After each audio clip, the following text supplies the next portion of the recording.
guitar tone. Yeah, we're live. What I I feel like the music is good, and I like the vocals. so for me, I told this to Adrian. I think you and Adrian will, or how should I put it? I think this album lends itself well to those who just throw it in a playlist and randomize it, because you're just going to randomly get a track from it and it's going to be good. But Yeah. I think this album suffers, like, listening to, like, from an album experience standpoint. Like am I ever really going to want to sit here and just listen to this all the way through, unless I'm like working out or doing something where I'm not really paying attention? Like, I don't know. Yeah, I'm gonna add some of those to my gym playlist. Hey, I'll say sure. this. Okay, so full disclosure, at least on that album, At the Gates, that was the first record of the 5 that, if you want to include the previous 5, it actually got me to head bob on one of their songs. I don't remember which one it was. This is the closest thing to Pantera that we've had yet. Yeah, there was one song in there where I was like, okay. Yeah. When I go back to the second time, I'll have to try and find that song. Yeah, it's just it's weird, right? Because it's like, I don't know how to put an analogy on this, but it's like, individually the songs are totally fine. Like, if I hear a song, it's good. But it's like eating something really, really sweet. Like, man, it's like, man, I that was good.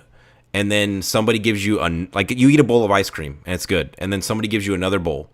And then somebody gives you another bowl. And then somebody gives you another bowl. And it's like, It sounds great. except the ice cream is like vanilla ice cream. And it's like, What are you trying to say? It's pretty good. I mean, Vanilla ice cream is vanilla. fantastic. I mean, that's I know what you're fine. saying, Dave. It's just too much. It's Yeah. too much birthday. It's too much just birthday cake. It's just too much. Like, it's just like I said, after about the 6th or 7th song, I'm like, I'm like, it's just not enough variety for me. Like, it's just not enough going on. Dave, All right. Dave. Well, you know what does offer a ton of variety?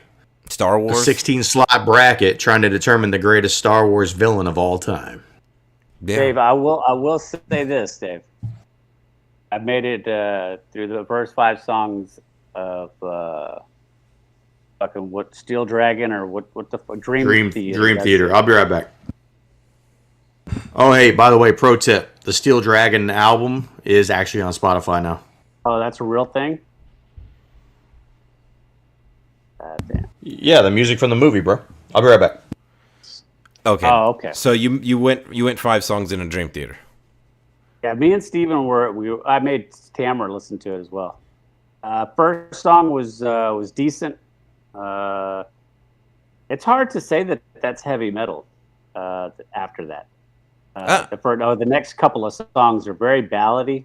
Yeah, I agree. And then whatever the last song, I don't remember. Like, I wasn't paying attention, so I just go through it the first time. And then whatever the last song I was listening to had some like actual like heavier riffs in it. So what? I will say this. What's up? I will say this. It's, again, not my cup of tea, but after listening to these last 6 or 7 albums, Jesus Christ, this sounded like heaven opened up before me and showered me in like gold. So, like, this album might get an extra kiss on the shitometer just for being like Something I could hear and understand. like some water in the desert for you. Yeah, yes. Dude, no, like Dream Theater is they're super talented musicians. No. From what I understand, aren't they like virtuosos? Or Yes, they whatever? went. They actually went to Juilliard or yeah, some shit? yes. Yeah. Oh no, I know the story.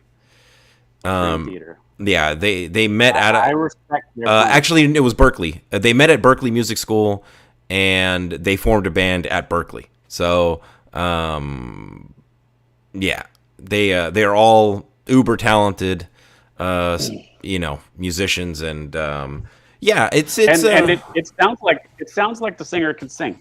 Yes, I he mean, he can definitely sing. He's fucking trash. Josh, don't be ignorant. He is 100. He is 100%. Dave, tell me if I'm wrong here. He is 100% without a doubt the worst member of that band.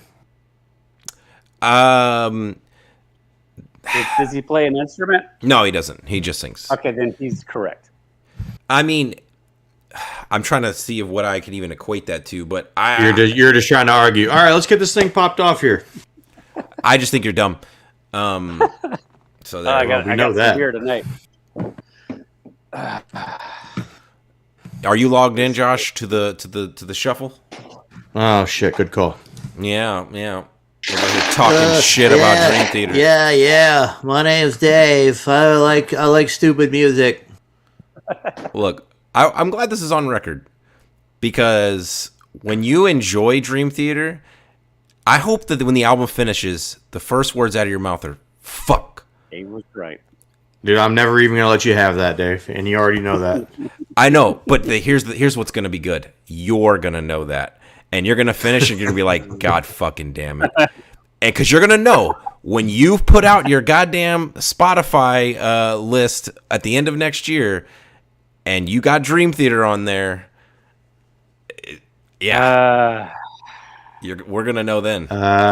Nah, I'm already looking at these like song lengths. I already know I'm out. Jason can attest to this. The songs How don't many- feel super long. How many albums of Dream Theater are on this list? Just one. Just that one? Oh, thank God. Fuck yes.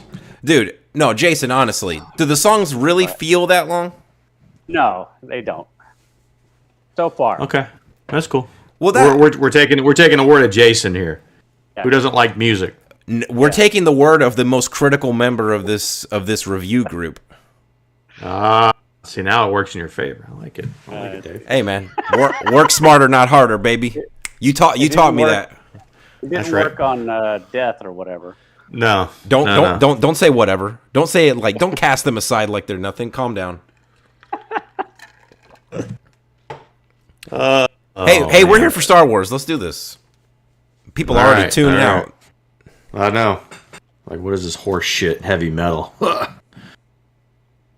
I'm here to talk about lightsabers. No, I'm sorry. All right, here we go. Do it.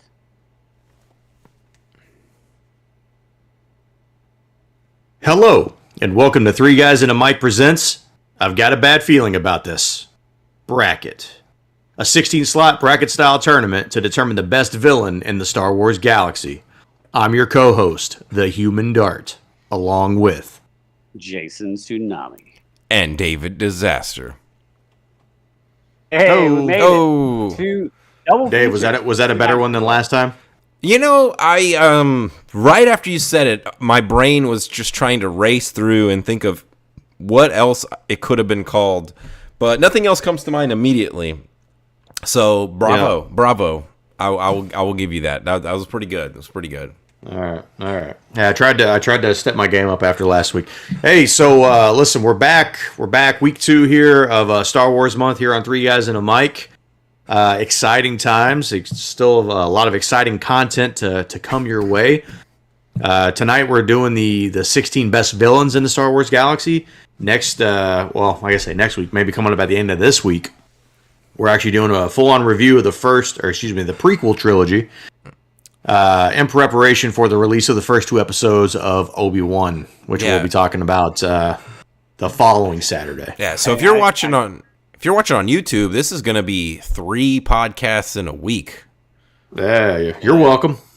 Hey, I was talking to the wife earlier, and I was telling her that we have the bachelor party this weekend, and then we're going to do the podcast, and she's like, y'all going to be drunk. I was like, yeah. That was, I mean, I thought that's why I was telling you this the plan. story. Yeah. And she goes, what is it over? And I said, Star Wars. And she's like, oh, okay, well, at least y'all will know the material. Yeah. And I said, well, it's the prequels. And she's like, okay. And I was like, you want to watch them? She was like, nope. Yeah, you know, speaking on that, this is a sidebar. We should verify that the hotel has internet. connectivity? They do. It's got Okay. Wi-Fi. Okay, good. Yeah. It might not Yeah, be I've already locked it up. Look, I'm more worried about like your guys' drink of choice here. Like you guys whiskey drinkers? No, Oh, I picked the wrong place for you to go. I'm sorry. that's fine. Well, no, I plan on having a whiskey or whatever with the steak that I'm going to order. Oh, Yeah, I'm going to go for it. yeah. man. The chicken tenders I order, I'll definitely have. I'll definitely. bro, I've had the chicken fried steak there that you're probably gonna get. Fucking solid. Oh. You're not gonna be mad. Oh, if they have chicken fried steak, I mean it's 100% on. Maybe Bitch, I'll, I sent you the menu and you said, "I want to get the chicken fried steak." that is probably exactly how I said it. Maybe I'll get them to grind that motherfucker up and make it into a burger, and then They I'll have put burgers. They already have burgers and then no, I want a chicken fried steak burger with gravy on it. with the Yeah, could you jalapeno take, gravy. With it. Yeah. Take Oh, dude. that filet mignon and grind it. Do you think you can grind this up? Oh my god, Guys. I can ask. guys! Let's talk already about. off the rails. We're off the rails. Let's talk about some Star Wars here, because not only do we need to determine the greatest Star Wars villain, but guys, we need to then face them off. And this is spoilers if you haven't heard our greatest Star Wars hero. Face them off against the great Princess Leia Organa. Solo? Yeah, she's solo. Yeah. So that's what's going to happen tonight. We're going to determine the greatest villain, and then we're going to go head to head with Leia versus whoever that is to determine the greatest character in the Star Wars universe. Yeah, I'm This gonna is say. also. Oh, go ahead. Oh, I was gonna say whoever wins this, it's not gonna be an easy battle. I'm gonna tell you. No, it's not.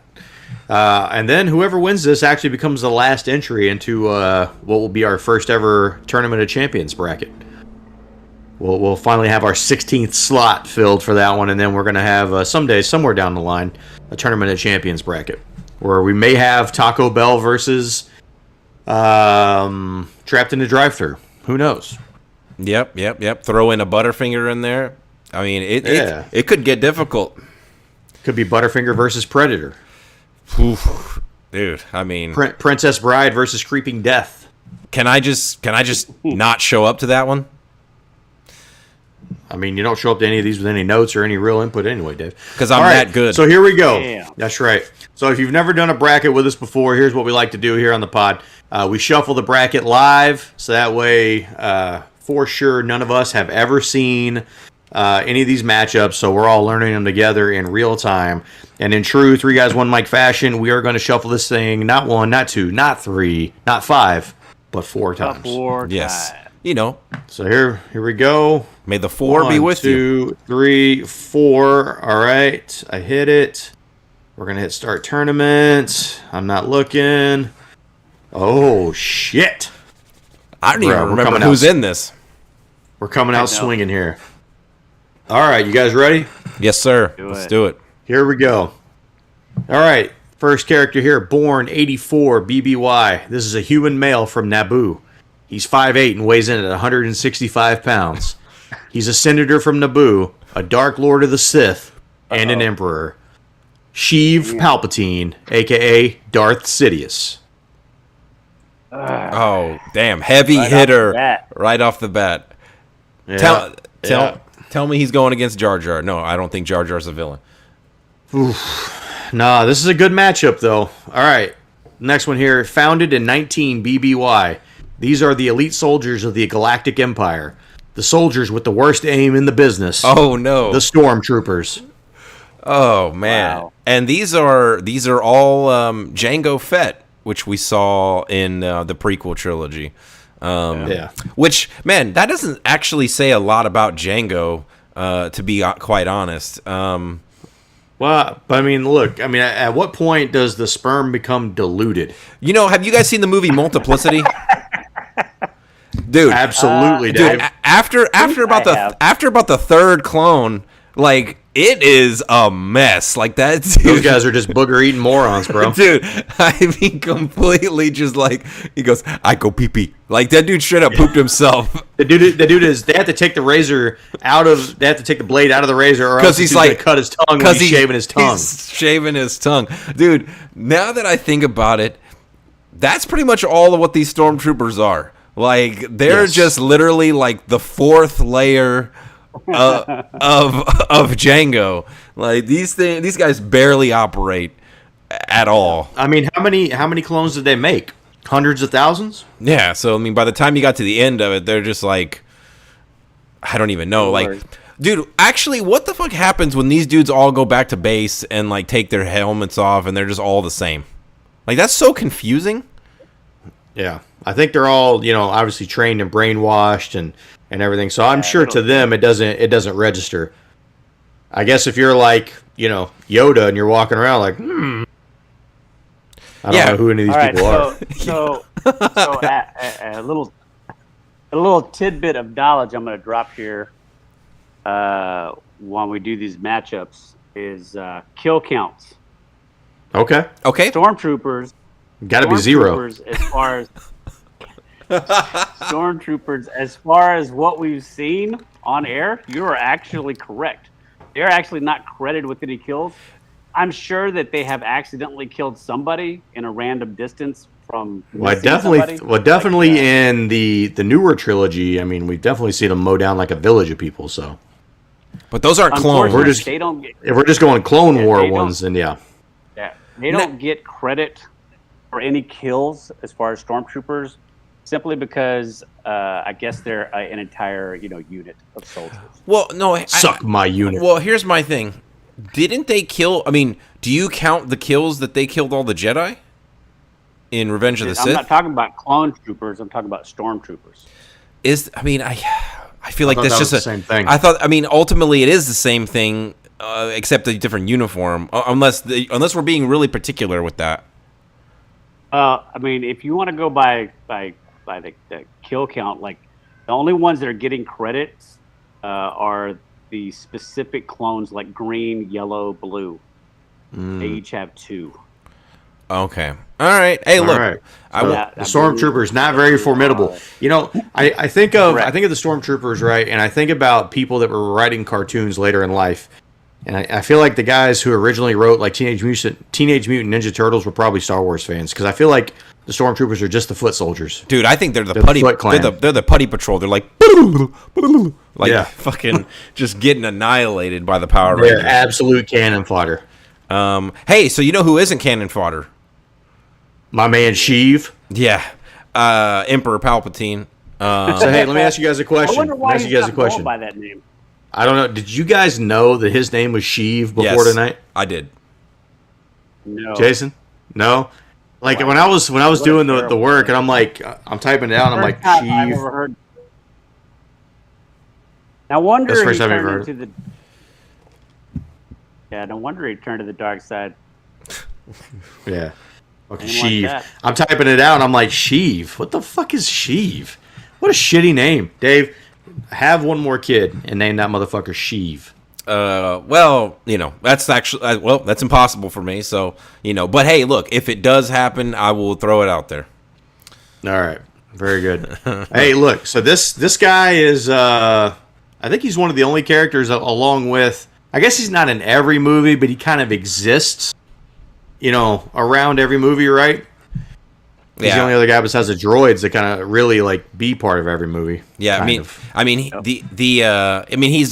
in every movie except for I guess 7 and 8. 7 and 8. Yeah.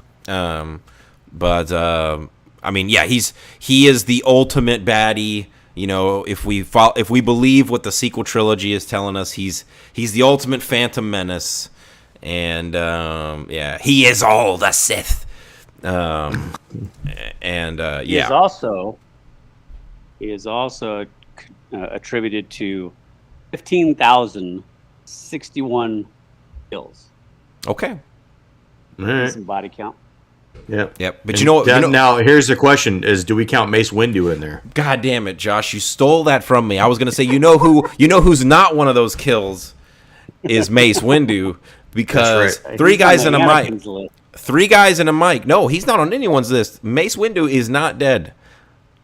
He is not dead. You didn't see that motherfucker take his last breath? Unless someone can link to us in the comments a canon proven, like, Mace Windu, here's his body in this comic. He's dead. Here's his grave.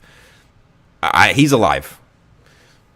Yeah, absolutely. And he'll be there for Mando season 3. That's right. Starting in December, where we'll cover it week to week, baby. God, dude, I'm swear to God, if Mace Windu shows up in the Mandalorian, you're just gonna be like, I called it 2 seasons later, but I called it, baby. Dude, I'm gonna have to record myself watching every episode so I can just watch myself, like cry with fucking vindication. So leading up here to Star Wars month, I rewatched all of the Star Wars movies, right? And Amanda watched them with me for the first time. And we watched them in chronological order, not in release order. So 1 through 9. We started with the prequels, and then 4. So she's watching. Go ahead. Oh no, well, you might already answer this, but I was just gonna say, like, how does Emperor Palpatine hold up as a villain, like, through the rewatch? Knowing he comes back, I think makes like everything that happens in 4, 5, and 6 like a little meh, especially whenever Vader throws him off. Spoiler alert: when Vader throws him off of that ledge or whatever it is. That's how I feel. But Amanda didn't put together that he was like, even though you get like, you get what does he go by? It's still Palpatine, right? Senator. Yeah. Senator Palpatine and, Darth Sidious. She didn't like connect the two until the end, whenever like he finally when Anakin finally figures it out. And she's like, "What?" And I was like, "What the fuck do you mean, what?" Like, this dude was just wearing a hood. Like, it's been the same guy the whole time. So it was a big like holy shit for her, but I was just like, because I asked her, I was like, "What point did you find out?" Whenever Anakin found out, I'm like, "You gotta be kidding me." I do. No, okay. So look, I'm not poking any fun at Amanda because I do find this very curious, especially in her instance because she hadn't seen it. Like, we knew who the guy was as Emperor Palpatine. Yes. When the prequels came out, we're like, well, that's Palpatine. Yeah. So I that's what it's. I know it sounds stupid for me, but like stuff like that, I almost envy that.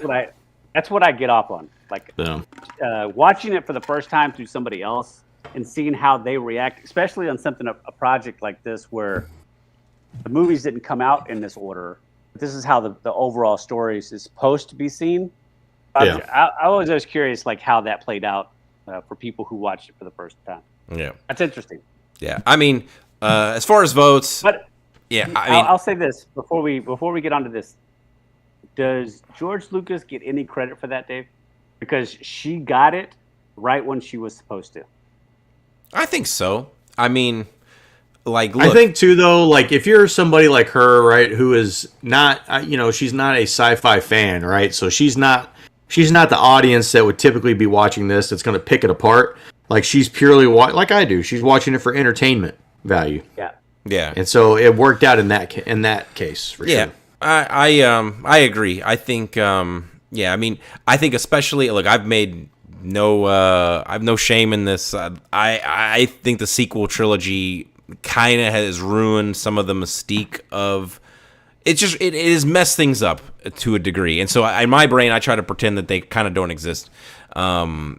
So yeah, because like Josh said, it kind of messes with the impact of Vader, the Vader turn on the Emperor there at the end of episode 6. I mean, it's like in wrestling when it's like you had a WrestleMania main event and the title changed hands, and then like next Monday Night Raw, that person, and then Zack Ryder loses the Intercontinental Championship the next night. Yeah, and it's like well, that victory meant nothing. So all that being said, I mean, this is an easy Emperor vote for me.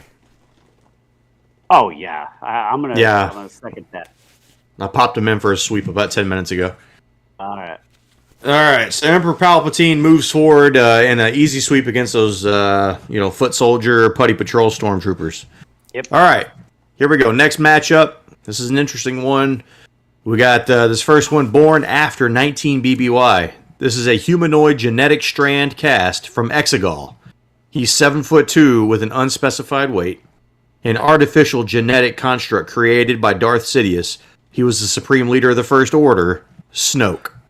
Okay. All right. All right.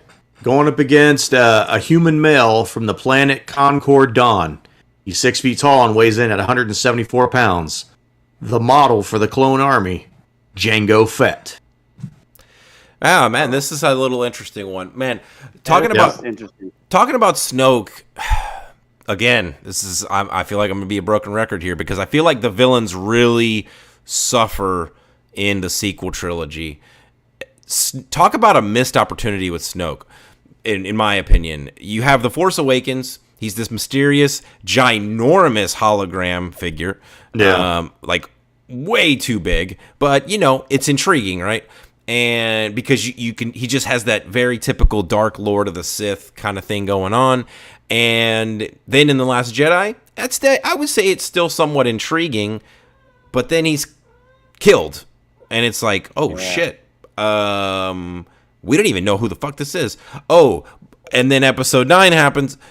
He was actually a puppet the whole time. I guess that, okay, so 7 and 8, so now I just don't even care about Snoke at all because he was just a bag of fucking putty.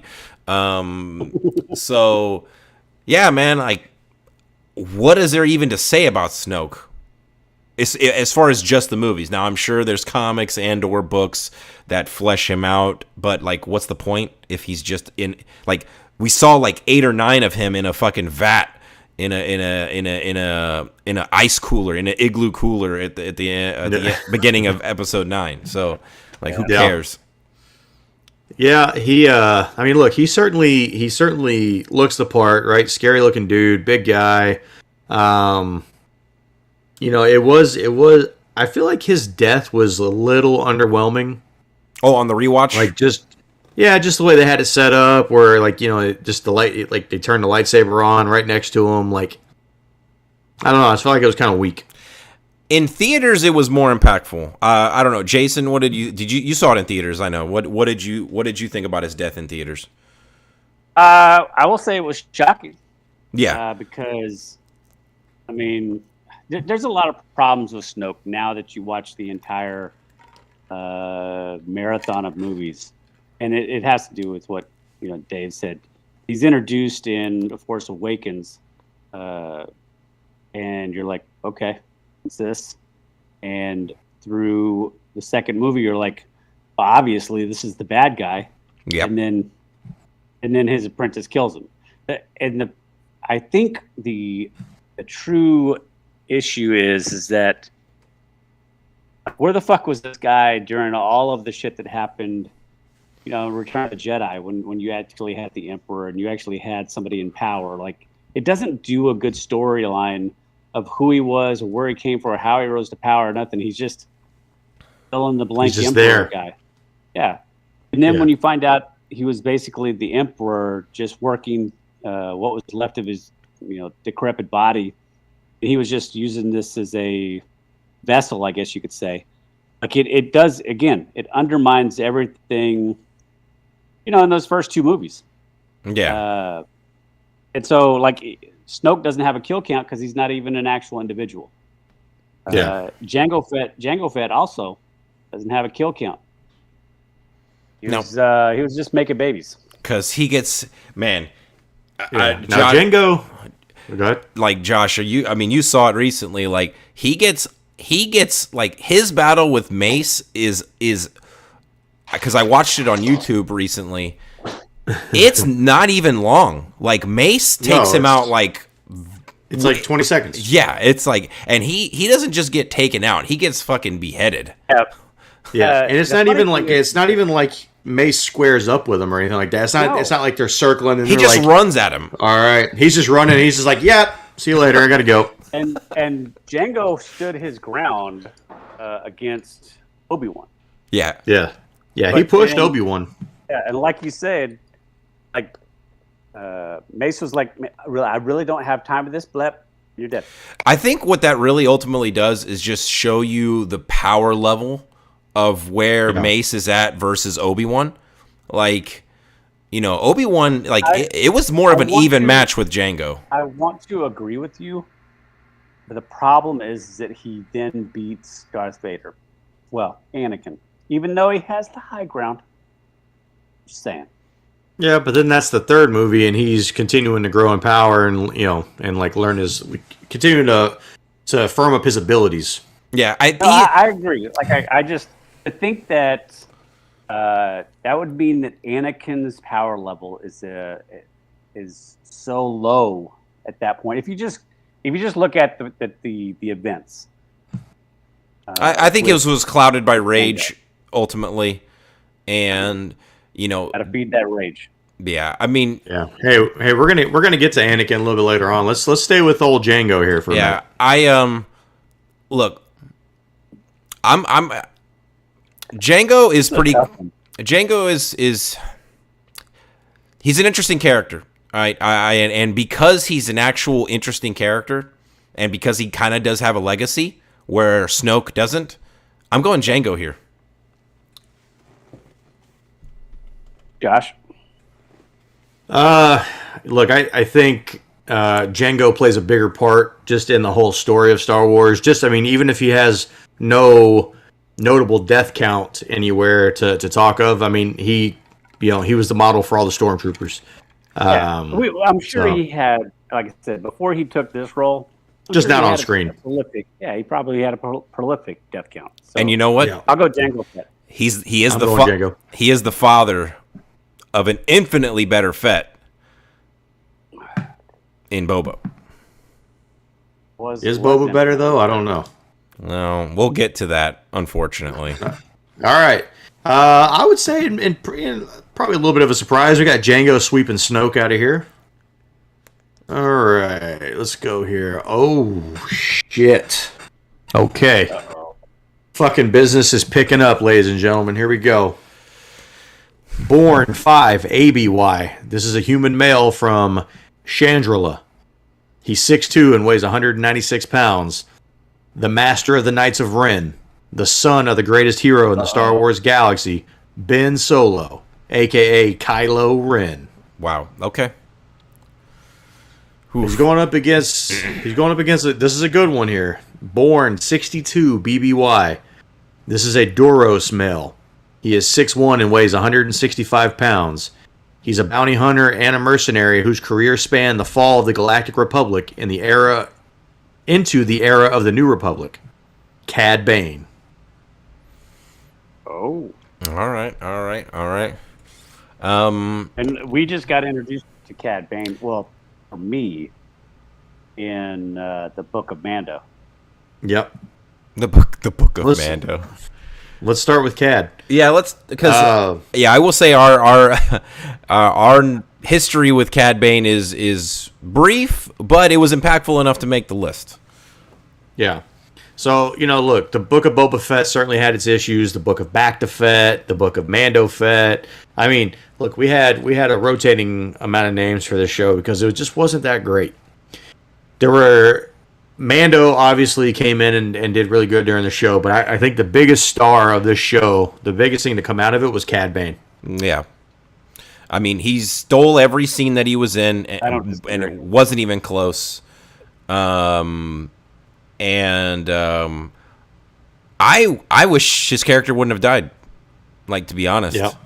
I think it'd be cool if they did some sort of a prequel series or just a spin-off Cad Bane kind of series where, granted he can't be the hero because he's a bad guy, but he's also a bounty hunter. So, he's in the same ballpark as Boba Fett, right? I mean, why not have a bad guy Star Wars show? They've never, they kind of did it with Book of Boba Fett, but they didn't go all in.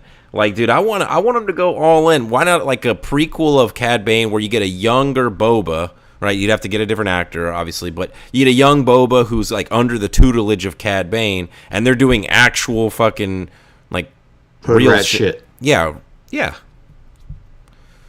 I mean, you could call it the Book of Boba Fett season 2 if you want to, and then just have it be set like during the deep part of the Empire, whenever the Empire is really running the fucking show.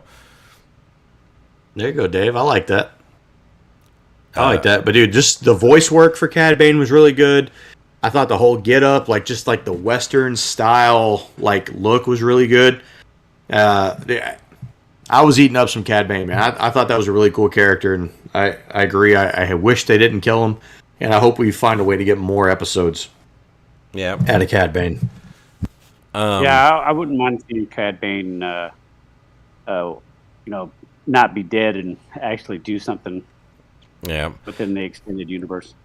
So then we have Ben Solo, Kylo Ren, who's also dead. Yeah, who is also dead. And again, he died saving the galaxy. By the way, I don't know if does that make him a good guy, bad guy?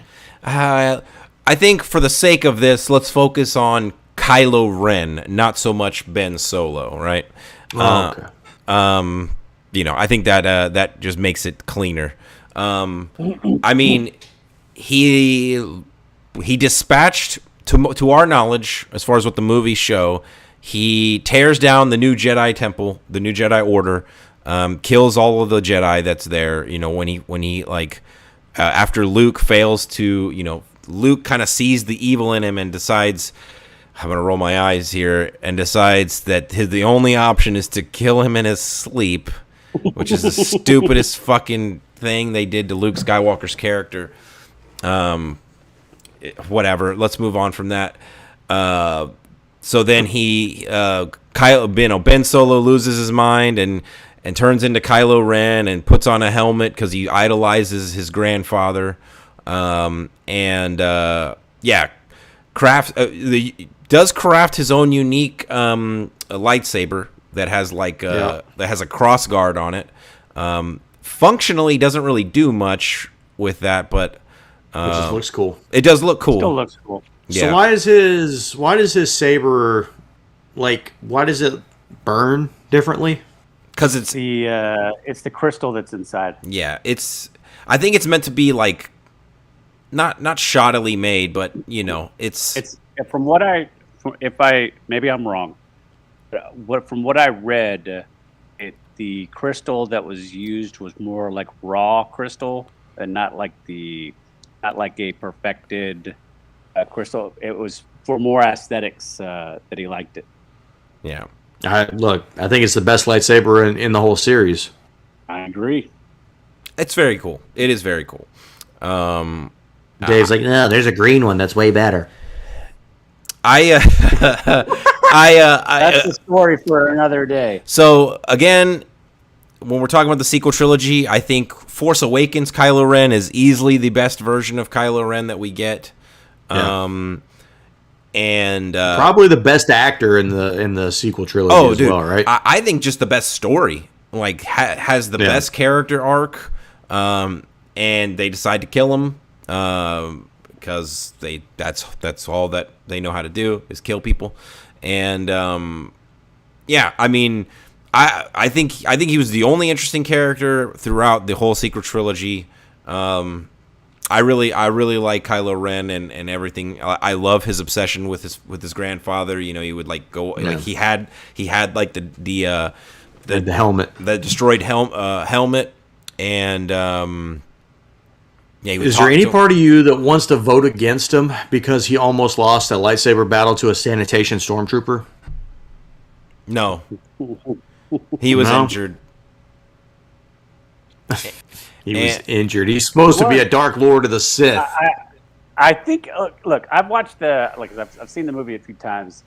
I agree with you that when you start to overthink it, or even critically think like I do when I watch it, it shouldn't have been.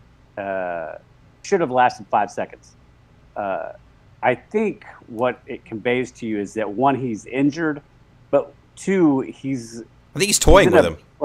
He's a blatant disregard for Finn. And so Finn does get a couple of shots on him because Ren is more preoccupied with, he has other shit going on. It's thinking about Rey. This is like a fucking mosquito. Yeah. And you swat at it and it still pricks you at least once. You motherfucker, and then you splatter that shit all over the place. I also think Kylo has one of the best introductions. Like, I still remember in the beginning of Force Awakens when they go to that town to get the map to Skywalker. And this was the first time I had seen this. I had only read this in books, so I'd never seen it on screen, where Kylo uses the Force to stop a laser blast in midair and like hold it there. That was cool. And then he cuts down that old guy. I forgot his name, unfortunately, because he only has that one scene. Man, it just shows that Kylo, and then he issues the order of the stormtroopers to just waste the city, right? Murder the town, yeah. Yeah, and it's like, man, Kylo, he came out the gate not playing, and look, Cad Bane was cool, but I'm going Kylo here. Just on the death count, Cad Bane is accounted for 52 deaths. For some reason, I cannot find a concrete number for Kylo Ren, but it's up there. Yeah. Yeah. As far as from my aspect, Cad Bane was a cool character. He was with us too short. His time with us was too short. But Kylo Ren, for me, was the hands down 100% favorite character of the sequel trilogy. The absolute highlight of all three films. It's an easy Kylo Ren vote for me. Yeah, I'm gonna tack on here with the Kylo sweep. I like Supreme Leader. Is that what they call it? Supreme? After he kills Snoke and he becomes the big boss over there. Yeah, I like that version of him the best. Yeah, dude. When you get to the second movie, he's just—is it the second movie or the third movie? It's the third movie. It's the third movie. It's the highlight reel of him just mowing down like civil, cities, towns. It's at the opening where he's looking for the map to Exegol. Yeah. Yeah. All right, man. That's 3 sweeps in a row here. And based on this next matchup, I don't think it's going to stop. Here we go. All right. First matchup here. First contender, Born 54 BBY. This is a Dathomirian male from Dathomir. He is 5'7" and weighs 176 pounds. Trained to be a Sith assassin and a master of lightsaber combat. Darth Maul. Oh. Okay. Going up against a tough contender here. Born 41 BBY. This is a human male from Tatooine. Oh. He's 6'8" and weighs in at 265 pounds. He was supposed to be the chosen one. Oh, the father of the greatest hero in the Star Wars galaxy. Anakin Skywalker, a.k.a. Darth Vader. I mean, look, he's the Dark Lord of the Sith, man. Like, he brought balance to the Force. There was too many Jedi. Look, and here's the crazy part. If you just erase, and this is why the sequel trilogy sucks so much dick. If you discount the sequel trilogy, he does bring balance to the Force because he ultimately is the one responsible for taking out the Emperor, which I think was supposed to be like it was supposed to kind of carry on that prophecy all the way to the end. Like he did end up fulfilling it, right? He did, and then that prophecy ended right after that because he died. Well, it also ended because Disney decided, nah, it's not over. Dude, we're gonna make some money off this fucking. Yeah, we're gonna fucking cha-ching, fucking. No, actually, the Emperor's alive. Come on back. And yep, the mouse has spoken. And that was good. Look. Let's just talk about Darth Maul for a second because it's the last time we're gonna talk about him. Yeah. So, I think all of us. The coolest thing from the prequels. Yeah, it definitely wasn't the pod racing. So the moment I think, what's wrong with pod racing? I like the pod racing. I mean, it's fine. The pod racing takeaway was Darth Maul. Yes. No. I think speaking as somebody who watched Phantom Menace in theaters, and I remember thinking like that was one of the greatest movies I'd ever seen. Literally everyone in high school, after I saw it, that's who we talked about was Darth Maul. And when especially with the staff lightsaber, dude, when Qui-Gon and Obi-Wan are and the doors open and Darth Maul is there, and they both tell Queen Amidala and all the troops like, hey, look, go ahead, we got this, and they fucking derobe, and he just fucking holds out the lightsaber and it fucking like, dude, we were just like, no fucking way, dude. And then of course, the best Star Wars song ever, Duel of the Fates, comes on, and it was just the like that whole fucking thing. And it's like the greatest fucking moment. Man, dude, I'm like talking myself into Darth Maul over here. So what you're saying is Blind Guardian needs to remake Duel of the Fates. Let's go. Let's go. I think Dave just came. It's almost not fair. I can't attribute Duel of the Fates to Darth Maul because like if I do that, I might accidentally vote for him. So I'm just not gonna do it. I mean, look, he had a good run in Phantom Menace. He kills Qui-Gon Jinn, and look, he pushes Anakin to, I mean, not Anakin, Obi-Wan to the brink, where we see Obi-Wan. I mean, obviously he gets more powerful as the movies go on, but like, Darth Maul is supposed to be a master of lightsaber battle here, and Obi-Wan's a young dude. Look, yeah, he got overconfident. Darth Maul had the high ground. How did he lose? He had killed the master and was a little overconfident, and Obi-Wan got him with the okie doke. Let's be honest, though. Why didn't he just take Qui-Gon's lightsaber and ignite it and then force throw it down there, just cut Obi-Wan in fucking half? I'm just throwing it out there. It is what it is. Obviously, because the movie's got to happen, Dave. Yeah, Dave, that's true. Dave, we also know that the golden rule applies with Darth Maul as well. Oh, yeah. Just because he got cut in half, we actually never saw a dead body. And then at the end of Solo, he's alive, and they still haven't used that. Yeah, they did absolutely nothing with that. Yeah, that was. I was going to bring that up because I thought that was cool, like to see him pop up in the movie and him actually like get a speaking part. From what I understood, like a good speaking part. I thought we were going to get something with Darth Maul. I don't know whatever happened to it, but I think we were, and then that Solo movie did so bad. I think they just fucking nixed the whole thing. No, I would tell you, I just watched Solo, right, and I didn't think it was bad at all. I thought it was pretty enjoyable.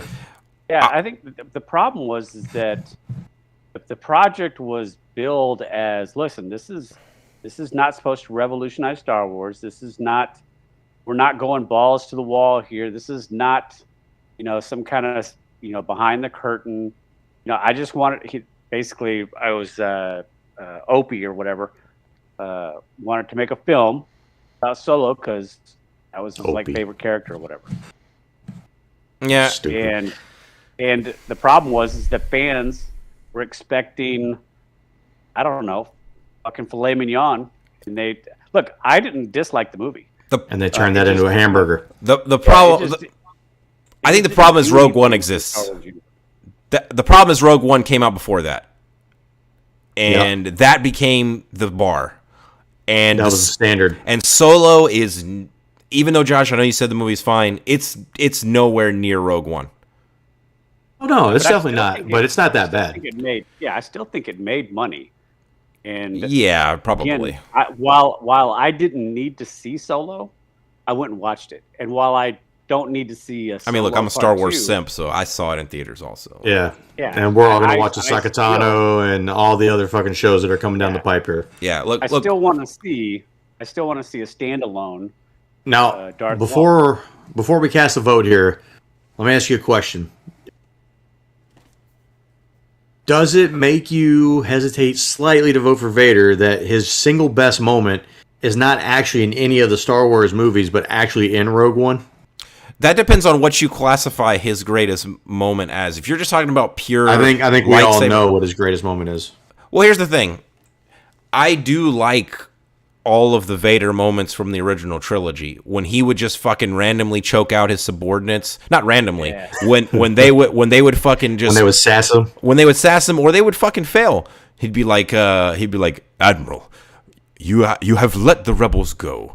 And he'd be like, "Sir, they just and then he'd promote the next guy next to him. Yeah, and then he'd be like General or Grand. Like, dude, can I decline that promotion, please? Yeah, he'd be like General Graham. I hope you serve the Emperor better than he has, and I will do everything, Lord Vader. And you better say everything, bitch, because I just fucking choked out. So, according to the books in the Legends books, what's actually happening there is he's not actually like using the Force to crush their windpipe. He's actually creating a vacuum of air around their heads. So they seems like it'd be easier. So it's like putting a bag on his head.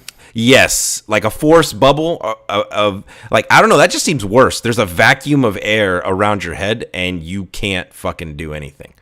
Yeah. So yeah, and then obviously he had. I mean, the greatest line is I am your father. I mean, dude, that's so fucking good. I put that baby in there. That's not what he said. No. That's why I don't write. Yeah, no. He blasted his baby batter all over that gallbladder. That's right. Yeah, I mean, just all of his conversations. I mean, dude, dude, James Earl Jones. We can't talk about Vader without naming him. But like, dude, that voice. You want to know? So good. You want to know how much James Earl Jones got paid to do the voice of Vader in Star Wars, the original? The original? Okay, yeah, go for it. Star Wars: A New Hope. I'm sure it's a tragedy because there's way too little. Well, I mean, given the times, according to James Earl Jones, and according to him, he thought like he got paid. Oh, he got a handsome amount of money to do nothing but voiceover. He got paid $7,000, and he was like, he said in the interview, and I was happy with that $7,000. Oh man, no. What did he get for the future movies? I don't know. The interview didn't go into that part. It was talking about basically what the interview was talking about was when the first time Vader comes on set is when the stormtroopers blow through the door and they're boarding the rebel ship capturing Leia. Yeah.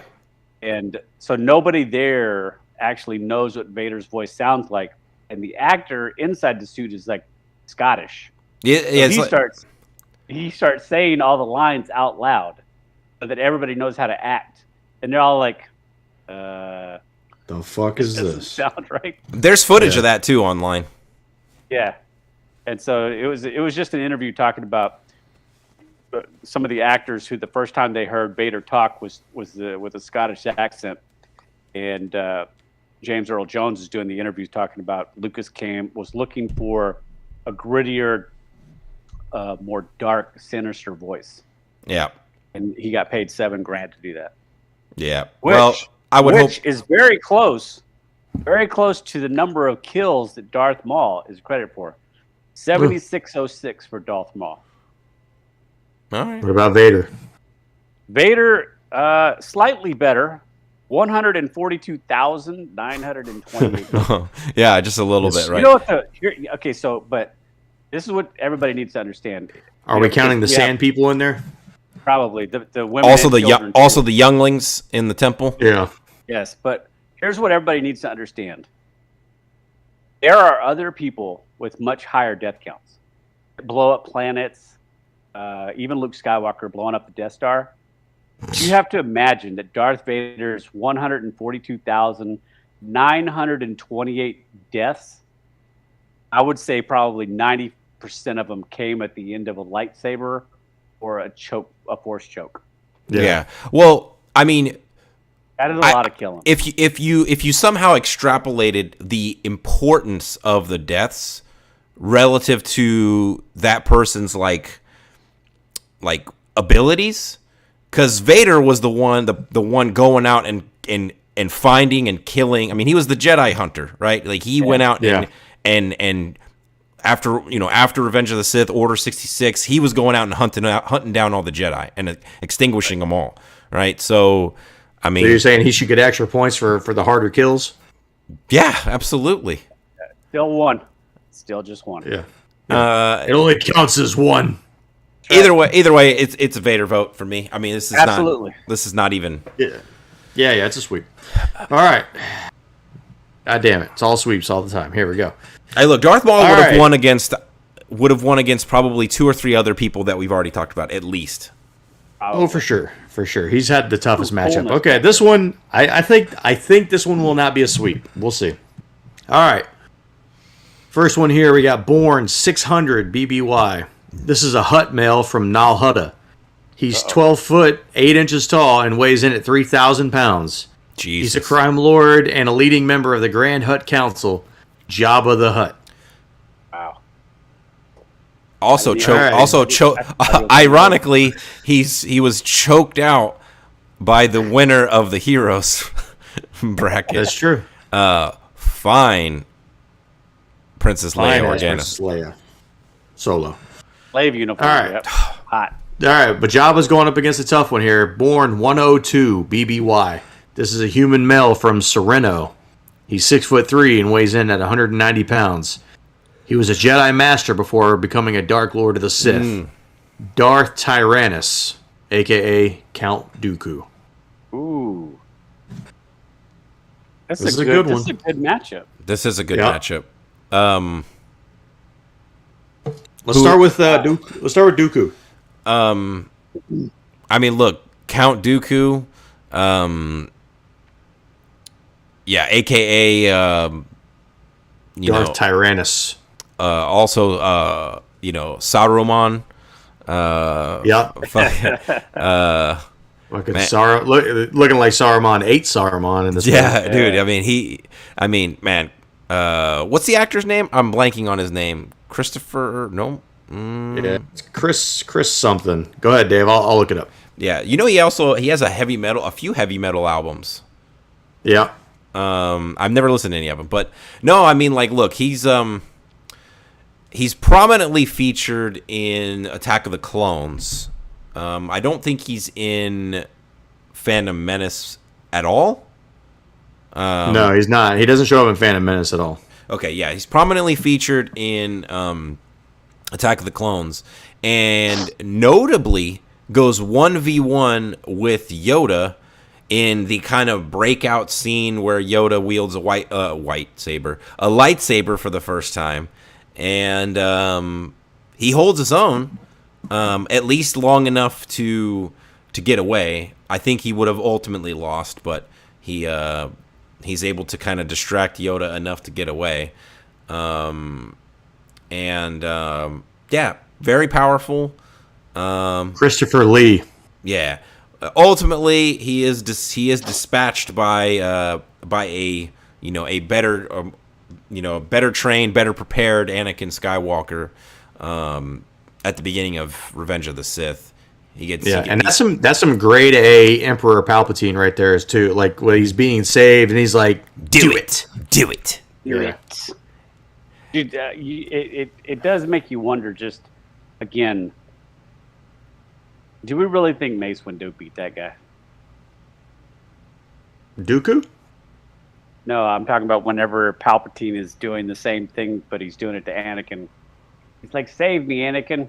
But in the other part, he's like, as far as Dooku, he knew Dooku was going to lose, and if he didn't, he still had Dooku in his back pocket. Yeah. It just makes me think of Palpatine in those situations like that, where he's just like, he knew exactly how that shit was going to play out. Yeah. I think he was okay with it either way. Like he's looking at, not to derail here, but he's looking at Anakin, who's like this super powerful being. But if Dooku can take him, Dooku's worth keeping around. Yeah. Yeah. Although Dooku is super old, so I imagine he would prefer Dooku to lose there. Yeah, Dooku does a good job against Yoda too. I mean, look, they leave that fight in a draw. Basically, yeah. So Dooku's not fucking around, dude. Like he's powerful, and Darth Tyrannus, dude. That's a good name. That is a good name. He also has like a funky shaped like lightsaber. Yeah, it looks like a sex toy. I wasn't gonna say that, but I'm glad you pointed that out. Yeah. Yeah. So speaking of somebody that probably needs to use a sex toy, let's talk about Jabba the Hutt. Dude, Jabba the Hutt is an interesting character because he originally was supposed to be. In fact, they filmed it. I think he originally was going to be like a human character, and then they changed that.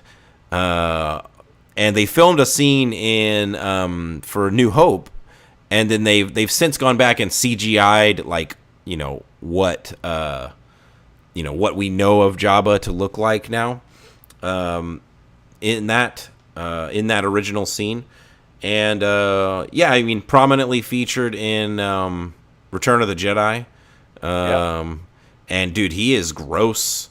I mean, dude, it's that weaky. I mean, that laugh, dude, is pretty ominous. Like, and when you find out that your Jedi tricks don't work on me. Yeah. I don't know what the fuck this dude says, but it's man. You know what? He seemed like a much more put together crime lord than Boba Fett. Because he actually had like a palace full of people. He knew what he was doing. He had a plan. And he had a direction. And you know what? I'm going to count this. He also had a giant Rancor. Now, Master Skywalker did end up dispatching said Rancor. But, But that poor Gamorrean guard, he didn't stand a chance. Dude, he didn't. That dude got fucked. And I still very vividly can picture it in my mind if I think about it. Like his arm like hanging out the side of the mouth, and then the Rancor just fucking scooping him up like he's a fucking piece of spaghetti. That was one of the greatest toys I ever had was the Rancor. I mean, that thing must have been expensive. Back in the day, yeah. Did it have like mouth moving capability, or is it just like a rigid piece? No, it had a mouth moving capability. Did it come with a Gamorrean guard? No, the rest of the body though was pretty rigid. Like the elbow didn't move, the knees didn't move. Did you own a Death Star? Because I bet you that thing was probably like $100 even back in like the 70s or whenever you were born. I don't know. No, I did not have the Death Star. I bet you that thing was expensive as fuck. In fact, I didn't have hardly any of the spacecrafts. Ah, okay. So can we talk about how Jabba has actually inspired one of the best characters from like a parody movie in Pizza the Hut? God, dude. And then he gets totally eten. It's so good. He gets eaten by the metal guy. He's like, "Oh, you're delicious." Yeah, dude. That's so fucking weird. Dude, it is. Also, dude, like I can imagine. I can use my imagination here, but somebody's got to clean Jabba. Like he can't get into those crevices and stuff. How bad does that guy smell? Oh my God! He's got cheese in those folds. Oh, dude, I almost gagged. He's got to smell like 10 hobos' assholes. Dude, like it's like imagine the lint out of your belly button after a day of working, but like all over your body. Yeah. Oh God! I mean, look, it's got to be rough. Like, well, what's worse? Is it worse cleaning them, or is it worse carrying them around? And also, he sleeps with some of his captives. Like, sure. I mean, Leia found out. I mean, I don't think she found out. She got a piece of that love sausage. We don't know. I mean, and Han just watched the whole time. Look, PTSD. Look, Count Dooku is cool. He's a Sith. He's got a lightsaber and he's got powers and stuff, and that's fine. But look, they both die, right? So I'm gonna go with which death is kind of cooler. And look, I think the Jabba death is more iconic. So I'm gonna go Jabba here. I think he was just a better villain. He's got a whole. I mean, Jabba was the top of his food chain. Count Dooku was just a bitch who his master turned on him at the end. Which, I mean, look, that is in true Sith fashion, but it is what it is. Dave, Look, that the bitch strong went survive. toe to toe. He went toe to toe with Yoda, and they left in a draw. That dude was a powerful motherfucker. I'm going Count Dooku.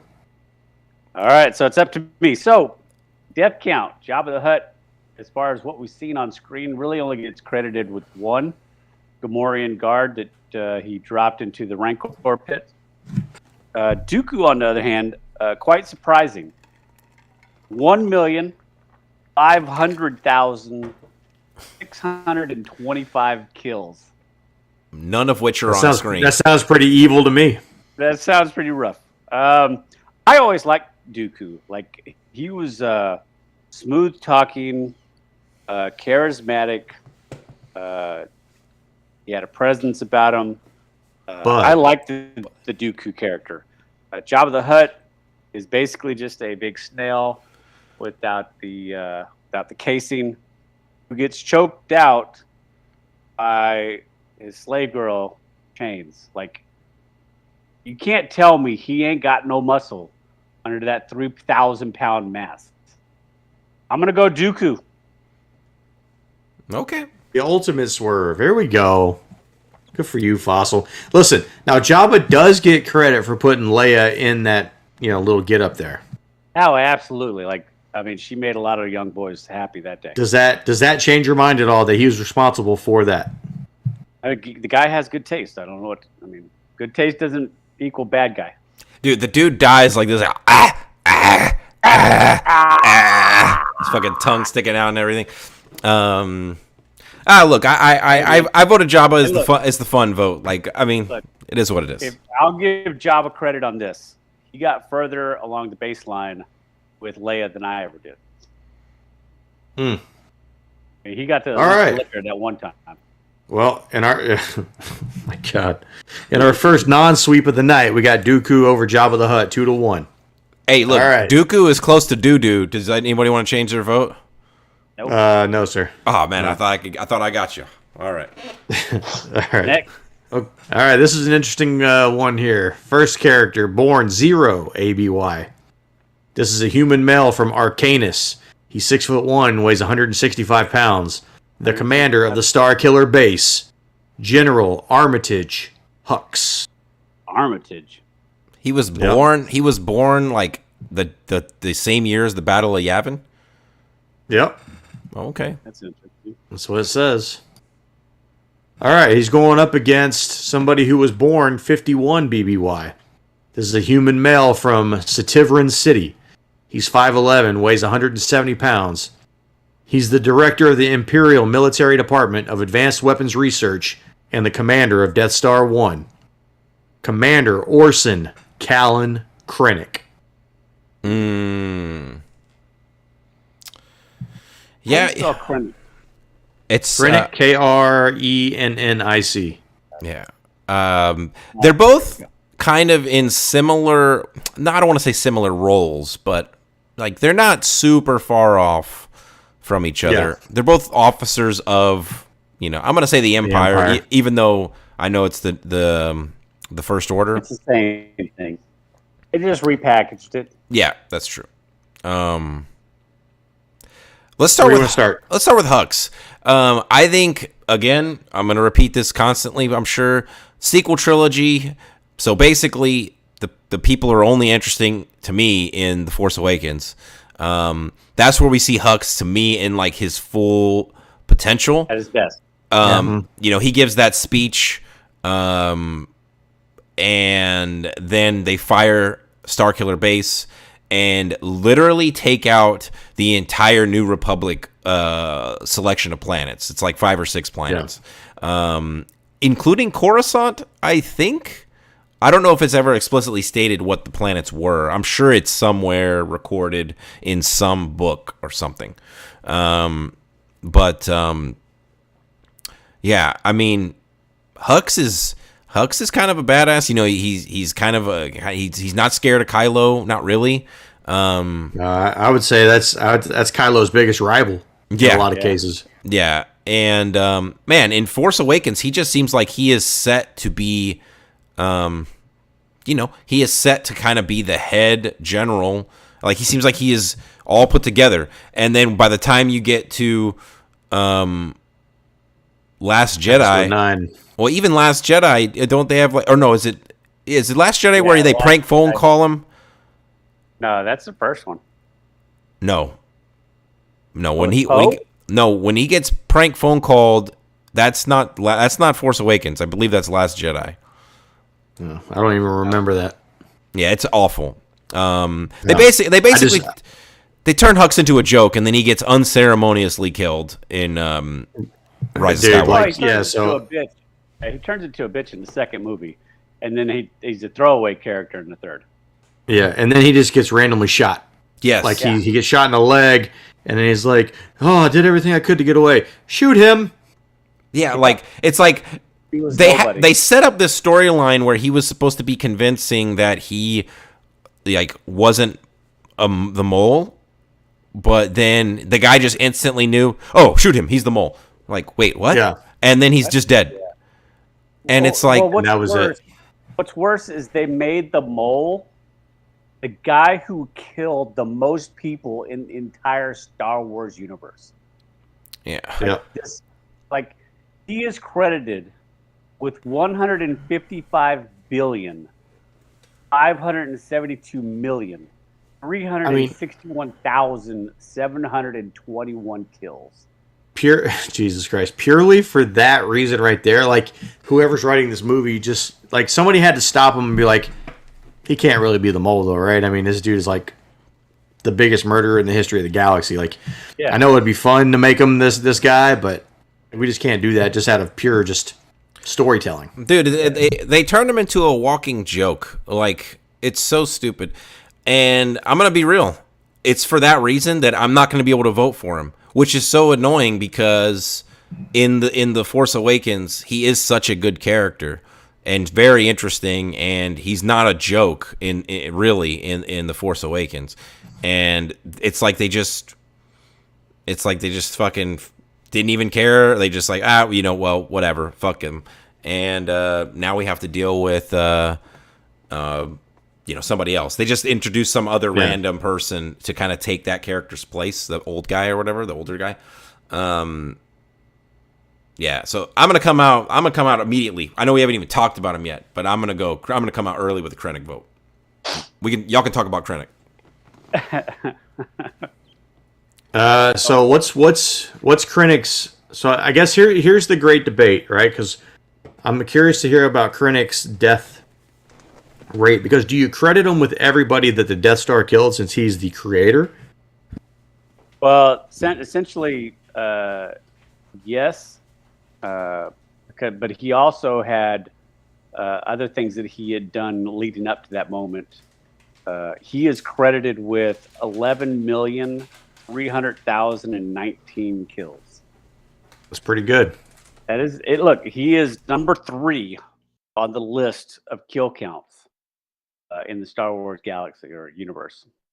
Wow, so this is number 1 versus number 3 here. That is correct. That's interesting. Yeah, look, such a cool story about the creation of, like, the Death Star and seeing the guy who kind of made it happen. And the actor they got to play him, I mean, fantastic. Like, I know we talked about Rogue One before, how, like, all the other Star Wars movies were cool for what they were, but Rogue One is just genuinely a good movie. Like, it's a good movie because it has just solid acting performances across the board. And this is no different. Like, he's really good as Krennic. I mean, this dude is all about fucking business. He comes down to find Urso and to take him back up there to do some business. And I mean, look, he kills his wife. He's fully trying to kill the kid, Jyn Urso. And look, if he did, then the movie wouldn't have happened. But like, this dude is about that. He's about that business. And same thing. Like, there was a lot of infighting between a lot of these guys in the Empire at the time. Because I remember I can't remember who it was in the movie, but there's somebody in there that's kind of like pushing his buttons, trying to take his job, and he had to kind of flex on him a couple of times and unleash the power of the weapon on. Because they were pouring money into it. They were pouring money into it, and still waiting on results. Look, I'm gonna echo what Dave said. I would have really again, I hate to harp on this, and Dave has already said it a few times, but I would have loved to have seen the actual storyline that we were supposed to get that would have pitted Hux and Kylo Ren jockeying for position over the course of the sequel trilogy.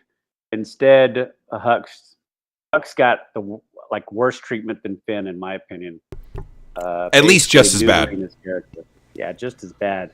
I'd say worse because he just gets discarded. Yeah, I'm gonna go with the Krennic vote. All right, it's a Krennic sweep. Yep. Sorry, Hux. All right, here we go. Moving on. Okay, here we go. Next character here. Born 64 BBY. This is a human male from Eriadu. I don't know. He's 6'1" and weighs 175 pounds. The man who gave the order, Admiral Wilhoof Tarkin. The man, the right. original man. Yep. He's going up against this thing here. This is a Kalish male from Kali. He's Kalish male from Kali. He's 7'1", weighs 350 pounds. He's a general within the Separatist droid army. General Grievous. Yeah. Who do you want to talk about first? Let's do Grievous. Yeah, so... Dude, how badass is Grievous when he pulls off the cloak and busts out the 6 lightsabers? Yeah. And that he's gotten from killing other Jedi, right? yes, so in one of the cartoon shows, I forget the name of it, but they do go into more detail about that. Yeah, he personally likes to have duels with Jedi in order to kill them and take their lightsaber and add it to his collection. And yeah, dude, I mean, he doesn't fuck around because he uses all 4 of his fucking arms. I mean, it's like Goro with lightsabers. I mean, that's and we all know Goro was a better villain than Shang Tsung. So yes, absolutely. Yeah, I mean, he's really interesting, and he's in. Is he in all 3 prequels or just the second and third? I think just Attack of the Clones. Really? I think. Or am I? No, he dies in. No, yeah, no, you're right. I'm sorry. Yeah. I think he's in 2 and 3. I don't remember. No, he's in 2 and 3. Look, the best moment for sure, like you guys said. I mean, as soon as he takes the cloak off and he starts having like the fucking circle gimmick with a lightsaber, and he's fighting Obi-Wan. Like, dude, that's what made it so hard for Amanda to really appreciate 4, 5, and 6. Was it wasn't like the acting in 1, 2, 3 was that much better, but just the action, the special and the effects look of everything. Yeah, I mean, it goes so far downhill from, I mean, Obi-Wan versus Anakin, in Revenge of the Sith, like the last one on by the lava, like that might be the best sword fight, / fight in the history of movies. And then you see Obi-Wan and Darth Vader fight in Episode 4, and it's like, bing. It's like Excalibur all over again. It's really bad. Yeah. Do you think they ever remake 4, 5, and 6? Dude, I think about that every day. I really do. Like, I would personally hate it, but you would go see it. But we would go see it opening weekend. Yeah, totally do like to watch it. But you're right, because when you watch the lightsaber duels, the few that are actually there in the originals, there's not very many. Yeah, it's very. It's very rudimentary. It's different, right? There's more. It's less of a dance. It's more of a. It's more of like controlled fencing. Yeah, it's just I think it's also a little more emotional. I think the best lightsaber battle in the original trilogy is in Empire Strikes Back. Where Luke is like just good enough, but clearly nowhere near his father's capability, and just gets fucking gets beat. But just the movement forward we've had, and just like action and how to make action movies, right? I mean, a lot of those Star Wars movies were in the 70s. Like, you know, when you look at Rogue One, that's clearly the best action scene of Darth Vader's life, right? Just the way he fucking takes apart all the rebel scum. Yeah. I would throw the same thing for Luke and Mando. Yeah, dude, that scene, I would put it up there. You know, I would say the Vader scene is probably better, but I would say, I mean, that Luke scene is still probably it's in the top 3. Yeah, not by much. I mean, Luke is tearing those motherfuckers apart too. Yeah, and yeah, so yeah, I mean, Dave forgot who we were talking about. We're talking about Grievous. Yeah, dude, we trailed off so far off the fucking beaten path. I literally was lost. I'm glad you picked up on that. But yeah, and Grievous used to be a human, a humanoid type. Yeah, but my man was on the struggle bus, man. Even with all the upgrades, that dude was still coughing. But also good voice acting. You know, like he was just generally just a good character. I liked him. Let's move on to Tarkin. The original, the OG. I was really hoping that we could have got a Tarkin versus Hux battle. I thought that would have been a good one. Yeah, Tarkin, who's also, well, they had to deep fake it, but he's also in Rogue One, and he's kind well of done. He is not Urso, but Krennic's boss.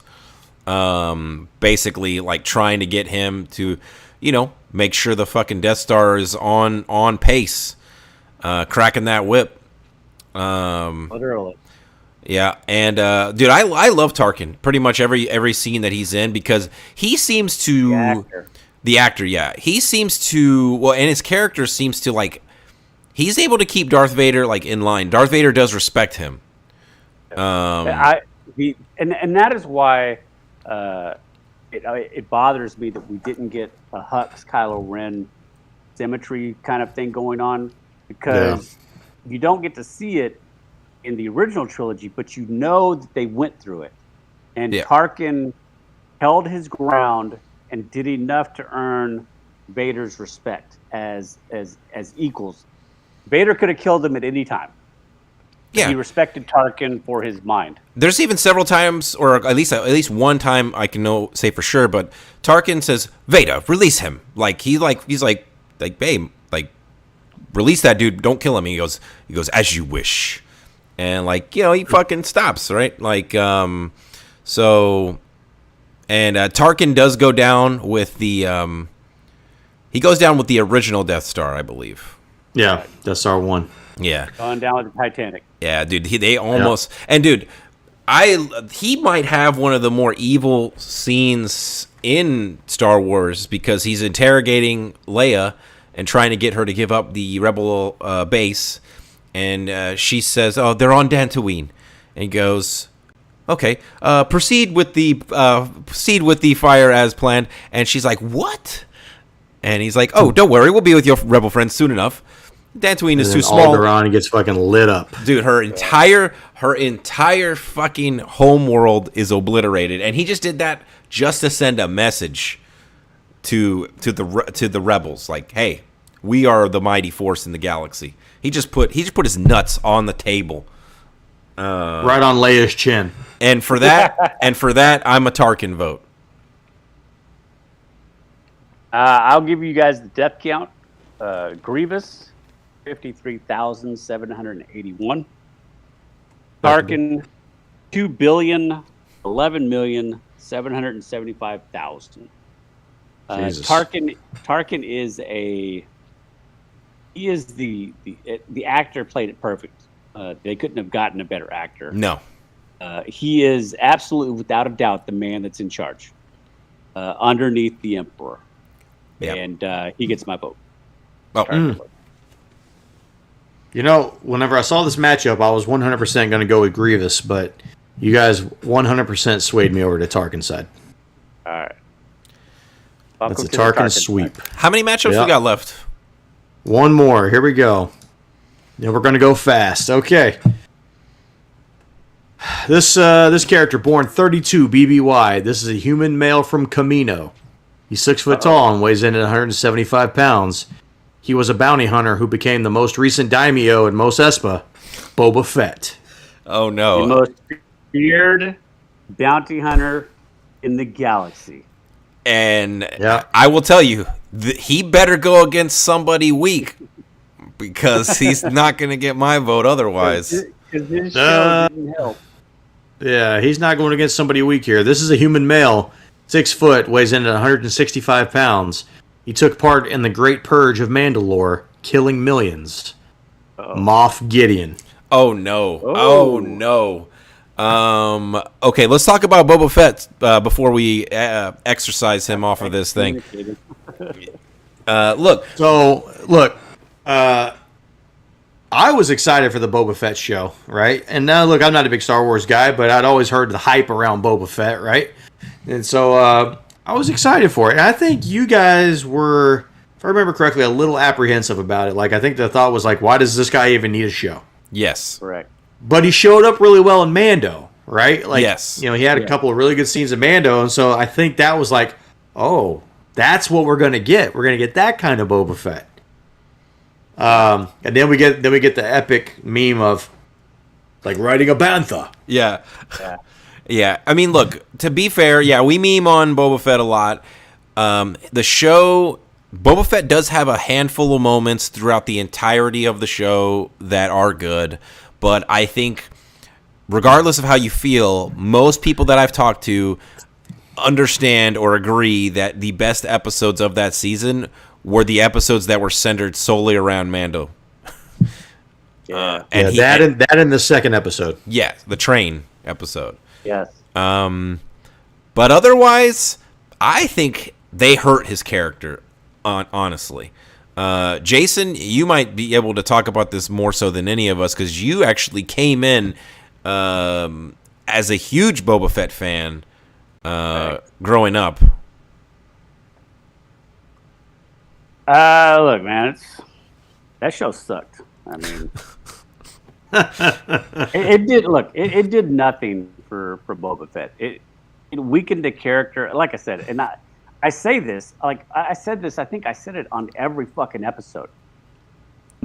The deadliest deadliest bounty hunter in the fucking galaxy. That was Boba Fett. And I didn't see that guy show up pretty much at all. Dude, in that show. The guy rode a fucking Rancor, okay? Like, put some respect on his name. Dude, the fact that we got 4 episodes of Boba Fett and he wasn't really a crime lord, like I never even felt like he was a crime lord. And then the first scene that we get Mando when he shows up and steals the show, he cuts a motherfucker in half. Dude, he made that guy take less money for water. He stole water from that guy. Dude, Mando literally had one single better line than all of the lines of Boba Fett because he says you can go warm or you can go cold. Yeah.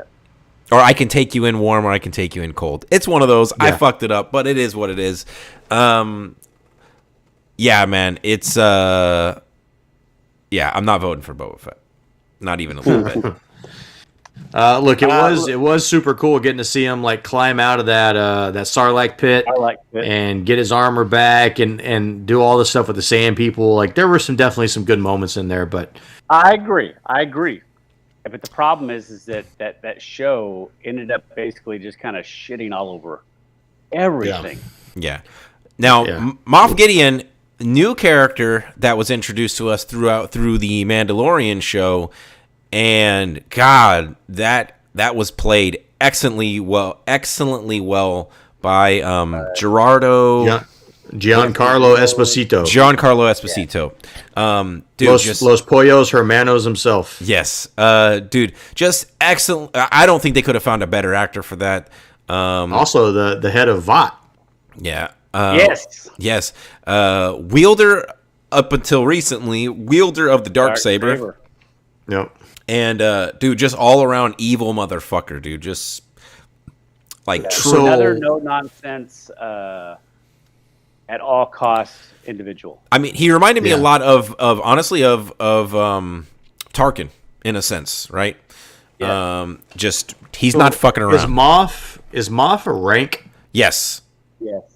So what is? Do you guys know what the hierarchy is? Like, where does that rank? Is that like lower level, but still like mid to upper management?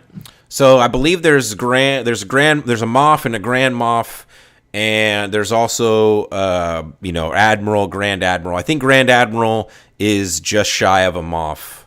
I believe Moff is like the highest tier. So Moff, so he's a big deal. Yeah, Grand Moff is like the highest deal. Is from my understanding. I'm sure somebody will tell me I'm wrong, but that's fine. I got the feeling with him like very Nazi like running really tests on people, right? Yeah, but like like he's only after Grogu so he can run tests on this dude and like take his blood and try to make the Empire better, right? So I don't know. I always kind of like had that tie to it of like he was always like this guy who was just trying to run tests on people to take advantage of whatever they had to give it to the Empire. Yeah, and look, man, he absolutely had no regard for any life forms. And look, even his own troop. When he was captured and he realized, oh shit, because I don't know if you guys agree, but I think he recognized that X-wing, and whenever he was captured in the second season, he realized who that was Luke, and Luke was coming to save the day. He was like, "Fuck this! I'm just gonna kill Grogu." Like because I'd rather kill Grogu than let him get in the hands of Luke. And so I mean, dude, the dude just almost should win this round just off of that, trying to kill Grogu. But either way, this is a Gideon vote. Like this is not even this is easy. Yeah, Jason. Look. Kill counts are kind of disappointing. We do know that Moff Gideon did have a hand in the murder of Mandalorians or the Mandalorian Wars. But he doesn't get credit for that because I guess I don't know how canon any of that is. And a lot of this kill count is kind of based on what you see like on screen. So he only has 26 kills. Whereas Boba Fett has 178. The most deadly, huh? Most deadly. I mean, look, for a bounty hunter, I assume that is fairly deadly because, I mean, bounty hunter is a dangerous sport. Like, sometimes you get got. So, this is a tough one. Fuck. This is probably the toughest matchup of this bracket, and we're talking about my favorite character, Boba Fett, one of my favorite characters, and a new character in Moff Gideon. That is how bad the book of Boba Fett was. I'm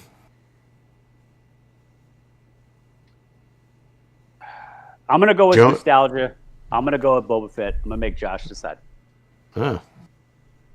Well, Jonah says Moffs are the top political position and Grand Admiral's the top military position. There you go. So I'm going to go ahead and go with the top political position here, and I'm going to go with Moff Gideon. All right. Yeah. Good call. It doesn't bother me at all. Yeah. Speaking of Grand Admirals, I just want to say this here because we've already gone through all the matchups. I really wanted Grand Admiral Thrawn on this list, but mostly due to I'm very familiar with Grand Admiral Thrawn from the Star Wars novels, both the canon novels and the Legends novels. However, these guys here just aren't familiar with him because they haven't introduced him into the mainline live action material. Although we do think that we're going to get him in the Ahsoka Tano show. But just he didn't make the cut for that reason. So. I'm not a big enough nerd. I apologize. Nah, it's fine. But Thrawn is Grand Admiral Thrawn. So he is the top military guy, during his existence, right? All right. Okay. Rapid fire time. Here we go. Yeah, we're going into round 2. Hopefully we'll have less fucking sweeps here. We had 6 out of 8 sweeps there in the first round. That might be a record. Shocking. All right, here we go. First matchup. Heroes bracket, I don't think. No, we did not. First matchup here, we got Palpatine versus Jango Fett. Palpatine. Palpatine. Yeah. One was just a sperm donor. All right, here you go. This is a good matchup right here. Kylo Ren versus Darth Vader. Oh shit. That's tough. I'm coming out quick with Vader. I'm not going to try to think about it too much. I am fuck. I'll make it easy for you, Jason. I'm also going to be a Vader vote. All right, well, I'm going to go with Kylo Ren anyway. I was so wrong on Kylo Ren as far as when I saw the actor who was going to play the bad guy in the sequel trilogy. Oh, dude, Adam Driver. Driver, a million apologies. Dude, Adam Driver is a fantastic actor. Yeah. Oscar nominated. The only way that I would sign off on the prequels being redone is if he reprises the role. You mean not the prequels? You mean the originals? Yeah, the trilogy here, the last three. Oh, the sequels? They're not going to redo the sequels. Yeah. I guarantee you, they're not going to do that. Well, I can't. You and me have talked about it. Well, I think they have thought about it, but anyway. If they ever did, yeah. The only way I would sign off on it is if he reprises the role of Kylo Ren. It's too strong of a character. Yeah. All right. Next matchup here, we got Count Dooku versus Krennic. That's a good one. Yeah. I'm going to come out for a Dooku vote. I just like the character, man. I'm gonna make it easy for you, Jason. I'm gonna go Dooku here. Okay, good. I think I would. Damn. Yeah, I'm gonna go Dooku as well. Krennic is great at what he does, but Dooku had a little arrogance about him because he wielded a lightsaber. You just can't duplicate. I mean, I just think that right. I think that toe to toe with Yoda kind of helps seal him up a little bit. Yep. All right, we got Tarkin versus Moff Gideon. I'm going Gideon. I know that's Tarkin.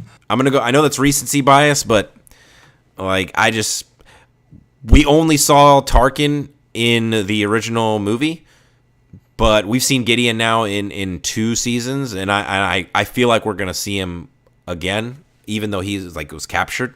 I just feel like we're gonna see him again. Well, yeah. I'm looking forward to see. Oh, go ahead. I was gonna say, you know what didn't happen with Tarkin? He didn't get his ass captured. He didn't get his ass executed off screen by the rebellion. He just got blown up. That's true. Yeah. Went down with the ship. No, I mean that's good. I'm looking forward to seeing Moff Gideon in season 3. Maybe that would sway my vote if we already had a season 3, but I'm gonna go with Tarkin here. Tarkin's a good vote. All right, so we're down to the final 4 here. This first matchup is pretty gross. We got Emperor Palpatine versus Darth Vader. Oh. This probably should have been the final. Somebody's going to get lucky. I would say, to me, I consider this the final because I feel like whoever wins this is going to beat the winner of the next matchup. Almost guaranteed. I know. I'm gonna go with Vader. Oh shit! I'm gonna spit it out there and let you guys hash it out. Well, the Vader. I'm gonna go with Palpatine. Oh well, I was about to go Vader. So the series is about Vader. Yeah, up until the last 3 movies. No, Palpatine is the driving force of all the movies, bro. So I'm not going to go Palpatine here because I think that he was a get-out-of-jail-free card, panic button move that he should have remained dead in Return of the Jedi. And Palpatine never had the moment Vader had, ever. What moment was that when he turned into a pussy good guy? No, like even when Palpatine is like shooting his lightning up in the sky, which is ridiculous, and like zapping all of the New Republic ships and stuff. Like, dude, that shit just is goofy. Like, why, dude? He's got unlimited power. Dude. Also, you celebrated Leia being able to force pull herself in space back to the ship. So which one's more goofy? I don't know. But here's the problem. Vader was never in the sequel trilogies, so that's why he's gonna get my vote. Because the sequel trilogy, everyone who's in that kind of ruins that shit for me. Except for Leia, actually. Leia's character is not... I think she's totally fine in the sequels. Yeah, so it's Vader. Okay, well, the other matchup here in the semifinals, you got Count Dooku versus Tarkin. I'm going Tarkin here. I didn't know if I predicted these guys being in the top 4. I'm going Tarkin. I didn't think Dooku would make it this far. Yep. I'm gonna go Tarkin though. Yeah. Make it easier. I'm gonna throw it to Dooku, man. He was one of my favorite characters in the early trilogy. Yep. All right. So here we go. Before we get to the finals matchup here, we're gonna go ahead and do the third place matchup. We have Emperor Palpatine versus Count Dooku. God, it's Emperor by a mile. Yeah, it's Palpatine. Yeah. All right. Sorry, Count Dooku. I tried, bro. Okay. Here we go. Ooh. This is interesting. This is not the matchup I thought we would see here. We got Darth Vader versus Tarkin. Yeah. Look, it's been a good run, Tarkin. But the Cinderella story is over for me. It's Darth Vader here. I mean, the Dark Lord of the Sith. Go ahead. Look, man. I think Jason was the one that said earlier that there was one guy who Vader actually kind of like looked up to and listened to a little bit, and maybe even ran the show a little bit. And that was your boy Tarkin. I'm going Tarkin.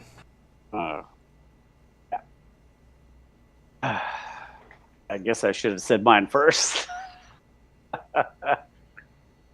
You are absolutely correct. But it is going to be a Vader vote for me. And I'll say this. If you just remove the last 3, the sequels, sequel trilogy, the entire Star Wars saga is truly about Anakin Skywalker / Darth Vader. Yeah. His rise, his fall, and his redemption. And at some point, when Disney took over, they just allowed Abrams and Johnson to just fuck up everything in the last 3 movies. Now, I am not saying that I despise the last 3 movies. Individually, the last 3 movies are all fine. They just don't fit very well with the first 6 that came out, and that was the whole fucking point of making those 3. Yeah. So, as much as I like Tarkin, I thought he was a fantastic fucking character, and it's part of the reason why it's frustrating that we didn't get a better Hux, because he truly should have been a young version of Tarkin. And again, they fucked it all up. But Vader's the original bad guy, man. He was the guy, even though he was evil, even though he has an enormous, probably hand-to-hand kill count, including women and children of all types. Yeah. He was the cool bad guy. Yeah. All right. Well, hey, listen, we still have more business to get to here. All right. So normally this is where this would end, but now we got to pay off last week here. So we're gonna have one more showdown. It's gonna be Princess Leia versus Vader for the best Star Wars character. Now, so just a quick question. We briefly get a glimpse of Jedi Leia when she, I'm going to use air quotes because I don't really know what the circumstances were, and I don't really know how hard Luke was pushing it, because there is canon out there that says that Luke was stupid powerful. Do we think that Leia could have stood her ground and beat Darth Vader 1-on-1? Darth Vader? Yeah. Do you mean like if like are you talking about a fully trained like Jedi Leia? Leia got all the way to the brink of Jedi, and then she quit to have a family. Yeah, well, I mean, she in those movies, we are shown that Leia bests Luke 1-on-1 in combat. Well, plus they're twins, so there's no reason to think she's any less powerful than Luke would be. yes, Correct. I just don't know. Like, I'm just curious. Do we think that she could have possibly beaten Vader 1-on-1, lightsaber to lightsaber? Yes. I think it would have been an interesting fight. Yeah. And like look, Leia to me she doesn't you know what makes her so good is she doesn't have to beat Vader with a saber. Okay? She can just beat Vader by inspiring everyone around her to win the fight. And you know, while Luke was good and needed in those moments, warriors do need a shield, but they also, or no, sorry, not a shield, but they do need a sword. But when you don't need the sword, you need to be able to talk and figure things out, right? And be a true leader, right? You're not fighting all the time, and that's where Leia shines. And I plus I have the benefit of knowing Leia from the books, and man, it's a Leia vote for me. Wow, It's a tough one, man. Yeah, We've never done a bracket like this where we had the bracket winner from the one bracket face off directly with the winner of the next bracket. yeah.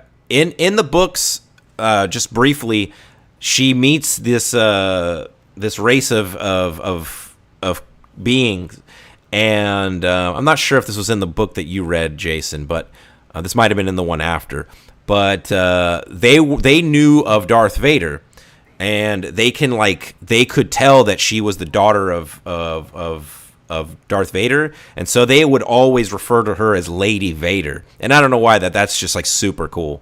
And yeah. Anyway, that's just a sidebar, but I really don't know where I'm going to vote with this. Josh, you want to go? Yeah, dude. Look, I'm just gonna make it easy for you. Look, Darth Vader. I think he's all hype.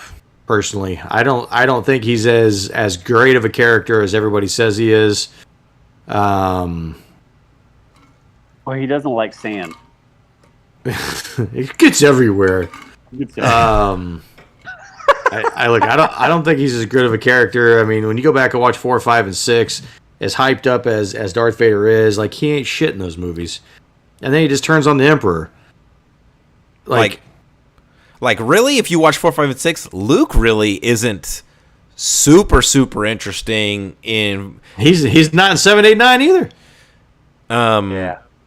We're probably about to see the best Luke in Obi-Wan. Why Luke was never my favorite. I'm going to go with Princess Leia. Yeah. I don't have a problem with that. As far as my vote, God damn.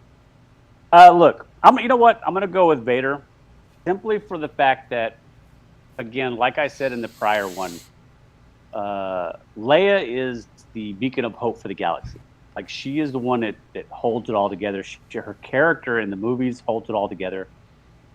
But Vader is he's the main attraction for the main story that was being told.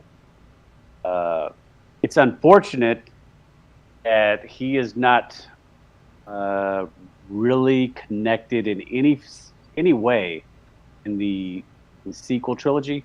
Even though we have the mask and we're kind of teased Kylo Ren might be talking to him, never get a payoff on that. Well, it turns out that it's just the Emperor talking through the mask. Yeah, that was so stupid. how many tissue babies do you think were lost to Darth Vader? Because we know Princess Leia, she killed millions of tissue babies, but Billions? I don't know how many Billions. billions. Billions, Yeah. probably. Yeah. That's I mean, her death count is astronomical. Like, there's not enough. My calculator doesn't even go that high. It gives me Yeah. an E on it. here's the I don't think anybody was firing off any baby batter for Darth Vader. Here's the kill shot. None of Darth Vader's kills are actually real. True. Leia was killing people cross the plane, breaking the fourth wall. Oh, Jesus. All right. Well, hey, man, in a surprising turn of events here, we got Princess Leia. And you know what she did, Jake Taylor? She won the whole fucking thing. Good for you, Princess Leia. You're the greatest character in the Star Wars galaxy. You're also the 16th entry into the eventual Tournament of Champions here on Three Guys and a Mic. We'll revisit that at a later date. Hey, going forward here, coming up this Saturday. Hopefully, you're still here listening. We're going to be reviewing. We're going to be reviewing episodes 1, 2, and 3 of Star Wars. More focused on Obi-Wan here as we lead into the new Obi-Wan series coming up here in 2 weeks. So, also, fun thing, that's going to be the second time we've ever done a live Three Guys and a Mic show. So that'll be fun, man. We'll get to do it all together in one room. And we're guaranteed to not be sober. Yeah, 100%. Oh, man, we are going to be fucking hammered. It's going to be terrible. It's going to be brutal. But imagine Adrian on 13 beers, but all of us. yeah. So, all right. But hey, in the meantime, we'll see you this Saturday. Live long and prosper. Take it easy, everybody. Later. See you. Beat me to it.